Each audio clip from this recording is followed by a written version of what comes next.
जंतर मंतरवरील अभिजित दीपकेंच्या आंदोलनाची सूत्र आता काँग्रेसच्या हातात। पत्रकार परिषद घेत राहुल गांधींनी सरकारपुढे ठेवल्या 3 मागण्या।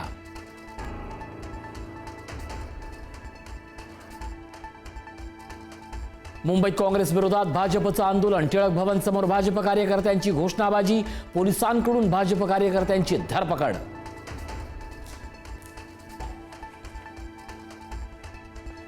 संभाजीनगरमध्ये भाजपचे पदाधिकारी आणि कार्यकर्त्यांचे काँग्रेस कार्यालयाबाहेर आंदोलन। भाजपचे पदाधिकारी आणि कार्यकर्ते पोलिसांच्या ताब्यात। राहुल गांधींच्या समर्थनार्थ काँग्रेसचा राज्यभर एल्गार। मुंबई आणि नागपूरसह ठिकठिकाणी काँग्रेसकडून आंदोलनं। अनेक कार्यकर्ते पोलिसांच्या ताब्यात। सरकारनं वेळीच आंदोलकांची भेट घेतली असती तर प्रकरण इतकं वाढलं नसतं। जन की बात ऐकत नसाल तर ही लोकशाही कसली? उद्धव ठाकरेंचा केंद्र सरकारवर निशाणा।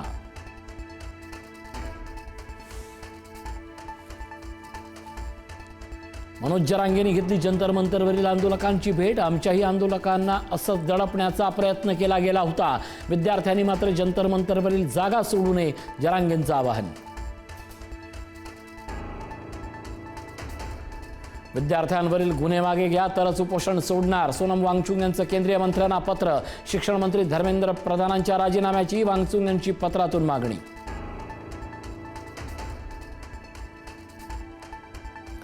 तरुणाईवरील अमानुष हल्ल्याच्या निषेधार्थ विरोधक आक्रमक। संसदेत काळे कपडे घालून विरोधकांकडून निषेध।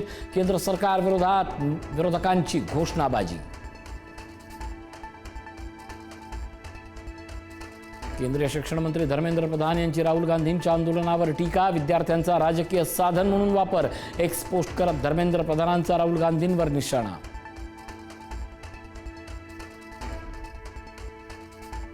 दिल्लीतील आंदोलनादरम्यान विद्यार्थ्यांवर झालेल्या पोलीस कारवाई विरोधातील याचिकेवर तातडीनं सुनावणी घेण्यास सर्वोच्च न्यायालयाचा नकार। लाठीचार्जचे व्हिडिओ पाहायला आमच्याकडे वेळ नाही असं म्हणत सरन्यायाधीश सूर्यकांत यांनी फेटाळली मागणी।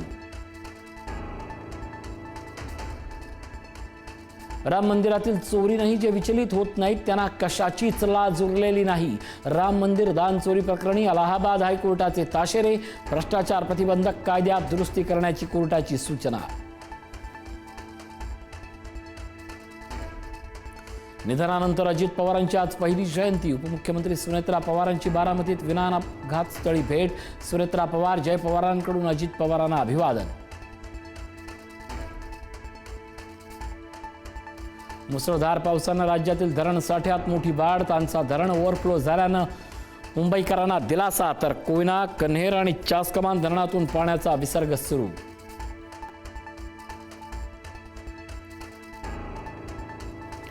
गुजरातच्या वलसाडमध्ये मुसळधार पावसामुळे पूरसदृश्य परिस्थिती। एनडीआरएफ तैनात। पावसामुळे जनजीवन विस्कळीत। प्रशासनाकडून सतर्कतेचा इशारा।